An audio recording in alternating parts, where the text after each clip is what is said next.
बोल सकते, पीएम के खिलाफ, सीएम के खिलाफ नहीं बोल सकते, जेल में डाल दिया जाता। बिल्कुल उस ज़माने में ऐसा ही होता था। लेकिन उस वक्त अपनी जान की, अपनी इज्जत की परवाह किए बगैर उन्होंने साफ कहा, बहुत दिन तक नहीं चली, उनको जेल भी कर दिया जाता है उस आलिम दीन को।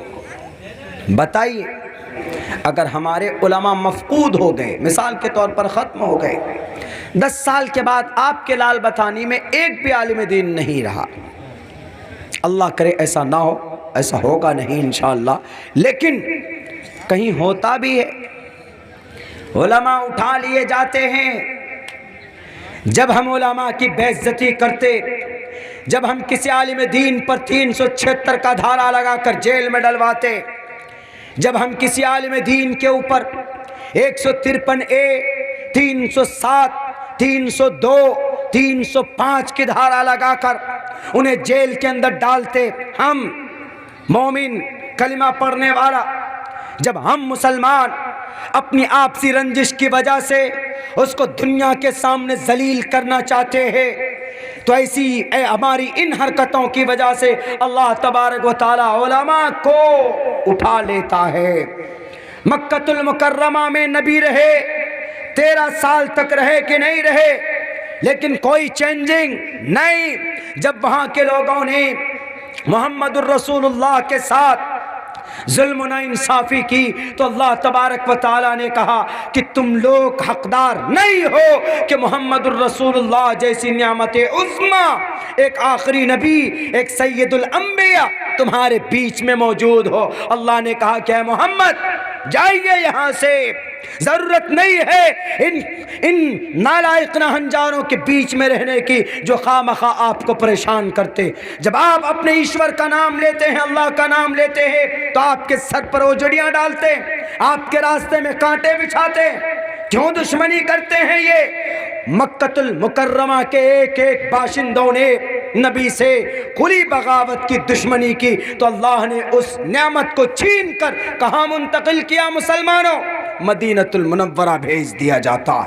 हिजरत कल के अल्लाह के नबी चले गए, क्यों? इसलिए कि मक्का वालों ने इज्जत नहीं की। आज भी अगर हम अपने उलमा की इज्जत नहीं करेंगे, उनको रुसवा करेंगे, आपसी रंजिश की वजह से जेल में डलवाएंगे। हमारे जितने भी आलिम दीन जेल गए, मैं किसी का नाम नहीं लूँगा, बहुत सारी तारीख़ में हमारे उलमा हैं जिन्हें जेल में ठूंस दिया गया। एक बात हमेशा याद रखिए, वला तजस्ससु वला यग़तब बाज़ुकुम बाज़ा। अगर किसी पर कोई चोरी की तुहमत लगाता है, अगर किसी पर कोई रेपिस्ट होने का दावा करता है, तो शरीय एतबार से जाएंगे तो वो पसीने छूट जाएंगे, वो प्रूफ नहीं कर सकता। शरीयत तो साफ कहता है कि तुम अगर किसी को रेपिस्ट का दावा करते हो कि इसने रेप किया है, तो सबसे पहले प्रूफ लाओ, 3-4 गवाह लेकर पेश करो पहले, नहीं तो तुम पर कोड़े बरसाए जाएंगे, तुम्हें सज़ा दी जाएगी। बहुत आसान है। रिश्वत की थैली खोली, पेश किया कहाँ पर? हमारे जुडिशरी सिस्टम में मौलाना अब्दुल्ला को के ऊपर यह धारा लगाओ, कौन सा? 307 लगाओ, अटेम्प्ट टू मर्डर का लगाओ 307, और प्रूफ को ख़त्म करने का लगाओ 305, मर्डर का लगाओ 302, रेप का लगाओ 376, डोरी एक्ट का लगाओ 498, देश के एक यूनिटी के ख़िलाफ़ भड़काने का लगाओ 153A, 153B, ये सारे लगाओ, धारा लगा देंगे, किसी के ऊपर भी लगा कर केस चला दो, और जब तक नंबर आएगा 5 साल यूं ही बीत जाएंगे। हमारे उलमा जेलों में बंद हैं, एक नहीं 100, कोई गैर नहीं है। हमने एक जलसे में एक बात कही थी अभी सीमापुर कटिहार में, हमने कहा कि हमको नुकसान पहुंचा है हम अपनों से। तारीख मैंने पेश की थी, सिराजुद्दौला के, टीपू सुल्तान के और दूसरे बादशाहों, हमें नुकसान पहुंचाया है हमारे अपनों ने। हमारे उलमा जेलों में गए, कौन भेजने वाले? अपने ही लोग। उठाइए तारीख, बहुत कम है जो दूसरे हैं। हम खुद अपनी ही चिराग से हमारे घर को आग लग जाता है, हमारे घर जलकर राख हो जाते। दूसरे तो बोलते हैं सिर्फ। मुसलमानों, दुआ करो इन उलमा के लिए। उलमा मौजूद है तो कुरान का सही अकीदा आपके सामने मौजूद रहेगा। उलमा मफकूद हो गए, ख़त्म हो गए, तो कुरान और शरीयत का पैगाम कौन पढ़कर सुनाएगा। गया हूँ मैं राजस्थान के एक एरिया में, तकरीबन वहाँ पर मुसलमान का घर है, ईमान वाले का, बड़ी बड़ी लंबी मूछे, और गणेश जी की मूर्ति के सामने कुरान रखा हुआ है। What is the matter, please tell me, बताओ ज़रा ये क्या माजरा है। सामने गणेश जी की मूर्ति है, उसके पास करीब में कुरान शरीफ है। मौलाना यही गणेश जी हैं ना जिन पर कुरान उतरा था। ये देखिए, कोई बताने वाला नहीं है उनको कि गणेश जी के ऊपर कुरान उतरा। हमने कहा कि अल्लाह हिफाजत फरमाए। भाई देखो, सबसे पहली बात तो please you must put in other place the Quran Kareem and you have to know about that. Ganesh ji के ऊपर कुरान नहीं उतरा, कुरान नाजिल हुआ किन पर? मोहम्मदुर रसूलुल्लाह सल्लल्लाहु अलैहि वसल्लम पर। 23 साल में कुरान नाजिल हुआ है मोहम्मदुर रसूलुल्लाह पर। बोला मोहम्मदुर रसूलुल्लाह को गणेश बोलते। हमने कहा किसने कहा? कोई हाफिज साहब नहीं आपके यहाँ, कोई मौलाना नहीं? बोला मौलाना इस गांव के अंदर, इस गांव में, बोला 40 साल मेरी उम्र है, आज तक इस गांव के अंदर जनाजे की नमाज पढ़ाने वाला कोई नहीं मिला। हमें बताया किसी ने तो हम गए 90 किलोमीटर दूर से आपको बुला कर लाए, आपके मदरसे से बच्चों को बुला कर लाए कि हमारे अब्बा का इंतकाल हुआ है, उनकी तदफीन तो ऐसी हो गई, उनका फ्यूनरल ऐसे कर दिया हमने, लेकिन अब चाहते हैं कि किसी ने बताया था कि कुरान पढ़िए, उनके लिए दुआएं कीजिए उनके लिए कि अल्लाह उनकी मग़फ़िरत फरमाए, इसलिए हमने आपको बुलाया। बताइए मेरे भाइयों, आपके लाल बथानी में 10 साल तक कोई हाफिज़ कुरान ना हो, कोई आलिम दीन ना आए, चारों तरफ से आप बंद हो जाएं, अगर खुदा ऐसा ना करे, लेकिन अगर बंद हो जाए तो आने वाली 50 साल के बाद जो नस्ल होगी, आपके पोते पड़पोते होंगे, बताइए वो अपने अकीदे के एतबार से कितने गूंगे बहरे होंगे, वो कुछ नहीं जानेंगे। इसलिए अल्लाह के वास्ते, खुदा के वास्ते, हम लोग जो बड़ी बड़ी गलतियां कर बैठते हैं उलमा के ताल्लुक़ से, बिल्कुल बिल्कुल नहीं होनी चाहिए। और वो लोग जो अपने नाम के लिए, कुर्सी इक़्तिदार पर बैठने के लिए बड़े बड़े नामवर उलमा किराम को खामखा जेलों का, कोर्ट कचहरी का चक्कर कटवाते हैं, अल्लाह तबारक व तआला ख़ुद उनके साथ मामला करेगा। अल्लाह उनको हिदायत दे दे। ऐसे लोगों को बड़ा मकाम है एजुकेशन और तालीम का, उलमाए किराम का। बहुनाम जन्म नामंते ज्ञानवान माम पर पद्दिज्ञते वासुदेव सर्वमिति समहात्मा सुदुर्लभा। कितनी अच्छी बात कही गई संस्कृत के अंदर। यही बात कही गई कुरान करीम में, कुल हल यस्तविल लज़ीना यअलमून वल्लज़ीना ला यअलमून। हम उलमा को बहुत आसान समझ लेते, हम जनाब, हमारे समझने की वजह से मीडिया वाले भी गलत फहमी का शिकार हो जाते कि ये मुसलमान के बीच में उलमा हैं, बड़े सीधे सादे होते हैं। ये सीधे सादे नहीं होते, बल्कि अल्लाह तबारक व तआला के तरफ से इन्हें अल्लाह के नबी अलैहिस्सलातु वस्सलाम ने एक सर्टिफिकेट दी है दुनिया वालों कि ये नबी के वारिस हैं, और इन्होंने वो फरीज़ा अंजाम दिया है इस ज़मीन पर।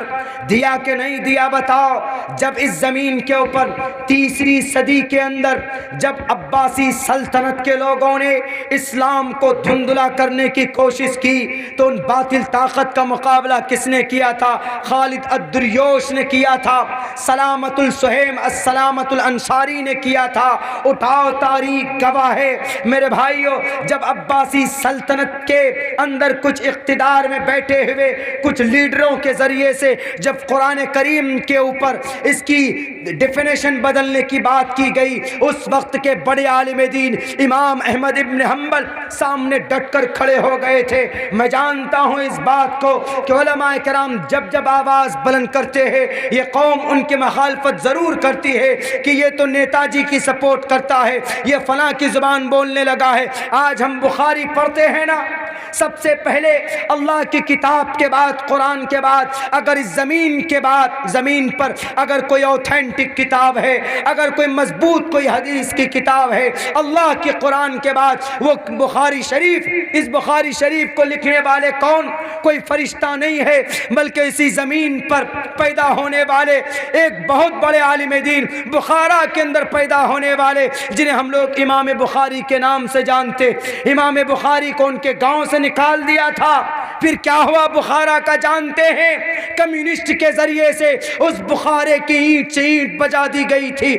आज सही तौर पर बुखारे के अंदर, बुखारा समरकंद ताशकंद के अंदर इस्लाम का नाम लेने वाला नहीं है। उलमाए किराम को बदनाम करोगे तो तुम नहीं, तुम्हारी नस्ल को बर्बाद कर दिया जाएगा।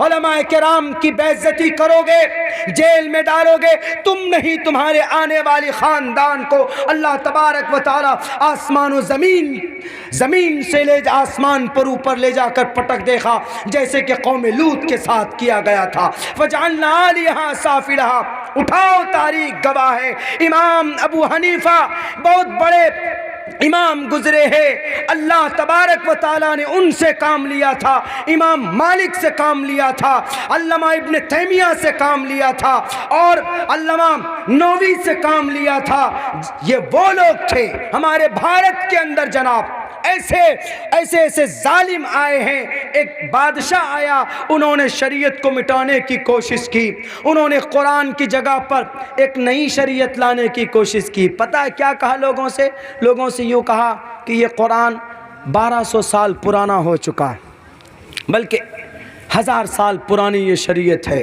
हम एक नई दीन लाना चाहते, एक नई शरीयत लाना चाहते हैं। तो उन्होंने दीन इलाही के नाम पर एक नई शरीयत लॉन्च की, नई शरीयत। और उस शरीयत में हिंदू, मुस्लिम, क्रिश्चियन, जैन, जो क्रिश्चियन हमारे इस देश में हैं, ये क्रिश्चियन कौन लाया? वही बादशाह लाया, मुस्लिम बादशाह। नाम सुनकर बड़े ताज्जुब होगा आपको, अकबर बादशाह। अकबर बादशाह कुछ ज़्यादा ही सेक्युलर थे। जैसे भी बाज़ पार्टी वाले बोलते हैं ना, ए मुसलमानों हम सेक्युलर हैं, हम तुम्हारा हक हुकूक देना चाहते हैं। सारे झूठे होते हैं, मक्कार होते हैं, एक नंबर के झूठे। आज की तारीख़ में अगर आप झूठ नहीं बोलेंगे तो आप कामयाब सियासतदान नहीं हैं। आज की तारीख़ में सियासत का मतलब झूठ, बस आज की तारीख़ में, वरना इसका ये मतलब नहीं, बहुत अच्छा मतलब है। तो बड़े सेक्युलर थे। अकबर ने कहा कि हम चाहते हैं कि ऐसी शरीयत बने जिसमें हिंदू, मुस्लिम, क्रिश्चियन, जैन। क्रिश्चियनिटीज़ को यही अकबर बाहर देश से लाए, यूरोप से लेकर आए। यही कौन? अकबर। इनकी बीवी एक क्रिश्चियन थी। उन्हीं के ज़माने से क्रिश्चियनिटीज़ हमारे इस मुल्क के अंदर परवान चढ़ा है। ज़्यादा वक्त नहीं लूँगा, मेरी आवाज़ भी चूँकि बैठी हुई है। तो उन्होंने बस इस पैटर्न को पूरी करके मैं अपनी बात ख़त्म करता हूँ, चूँकि मुझे भी लंबा जाना है, लंबे से फिर लंबा जाना है। अगला कल का प्रोग्राम, कल नहीं बल्कि 30 का प्रोग्राम। आज तो 29 तारीख है, आपने तो 28 तारीख की दावत दी थी, हम 29 में तकरीर कर रहे हैं। बताइए, 28 तारीख 12 से पहले ख़त्म। तो लंबा सफ़र हमें भी करना, लेकिन ये चीज़ आपको पता होनी चाहिए कि वो बादशाह मुस्लिम था। नौजवान ज़्यादा जानते हैं अकबर बादशाह, फिल्म भी बनी उनसे रिलेटेड। तो उन्होंने कहा, उनके जो दरबारी थे उन्होंने कहा कि सर क्या कुरान, नई शरीयत लॉन्च कीजिए ना, आप बादशाह हैं, यू आर ए किंग। ठीक। कहा कैसी शरीयत हो? कहा दीन इलाही, जो अजान दे अल्लाहु अकबर वो भी ठीक, और जो पे जय हनुमान ज्ञान गुण सागर जय कपीसते हो लोक उजागर वो भी ठीक, और जो टन टन टन घंटी बजाए वो भी ठीक, और जो पढ़े मूल मंत्र एकम एक ओंकार सतनाम वाहे गुरु वो भी ठीक। यानी सब ठीक, सब बिल्कुल ठीक। उन्होंने अपने राज धर्म को निभाया, धार्मिक धर्म को नहीं, राज धर्म को निभाया। उन्होंने कहा कि कुरान नहीं दीन इलाही आज से नाफिज होगा। लेकिन मेरे भाइयों, इतने बड़े बादशाह के सामने किसी की हिम्मत है कि कोई कुछ बोले? कोई कुछ नहीं बोला। जैसे आज की तारीख में अगर कोई कुछ बोले तो उसकी या तो ज़ुबान बंद, या उसका खाना पीना बंद, या वो अगले दिन कहाँ नज़र आता है? जेल में नज़र आता है। क्यों? क्योंकि आज की तारीख में भी ऐसे ऐसे जालिम बादशाह दुनिया में कुर्सी इख्तिदार पर बैठे हुए। आज की तारीख में भी अगर कोई बोलो, चाहे वो कोई बेहतर से बेहतर अच्छे पदाधिकारी अच्छे पोस्ट में हो, IAS हो क्या IPS हो, अगर कोई अजान देगा, अजान के बाद नमाज पढ़ेगा तो अल्लाह की नज़र में वो काबिल कबूल। बादशाह ने कहा कि नहीं, अगर अल्लाह के लिए अजान देगा नमाज पढ़ेगा काबिल कबूल, लेकिन अल्लाह के लिए कोई हिंदू अगर हनुमान चालीसा पढ़ेगा, जय हनुमान ज्ञान गुण सागर जय कपीसते होनो को उजागर रामदूत अतुलित बलदामा अंजनी पुत्र पवन सुतनामा कंचन वरन विराज सुबेशा कानन कुंडल कुंचित केशा, हनुमान चालीसा अजान के बिल मुकाबिल में कुछ लोग अभी कुछ दिनों पहले खूब उछले थे डीजे लगा लगा करके कि हम हनुमान चालीसा पढ़ेंगे अजान के बाद, अजान के मौके पर। खैर वो एक अलग बात है। तो उन्होंने कहा कि नहीं, अजान का मतलब अल्लाहु अकबर अल्लाह सबसे बड़ा, और जय हनुमान ज्ञान गुण सागर का मतलब हनुमान जो एक इंसान जो एक दूत थे, उसमें उसका जय कहा गया, उसमें कहा गया उसका जय। एक तरफ अल्लाह का जय है और एक तरफ एक इंसान का, एक दूत का जय है। कैसे आसमान कैसे बराबर हो सकता? इसीलिए एक आलिम दीन ने उस बादशाह से कहा, अकबर बादशाह से कहा कि नहीं, ये जायज़ नहीं, ये हराम है, हराम है, हराम है। आपको कोई अधिकार नहीं है कि आप शरीयत के अंदर छेड़छाड़ करें। आप PM साहब हैं, आप मुल्क का निज़ाम कैसे चलेगा, आपके मुल्क का सिस्टम कैसे चलेगा, आप उस पर बात कीजिए, आप उस पर कानून बनाइए। We will accept and that, हम उसको एक्सेप्ट कर सकते, एक्सेप्ट करेंगे। लेकिन आप शरीयत की बात करोगे, आप धार्मिक बात करोगे, आपको कोई राइट नहीं होता।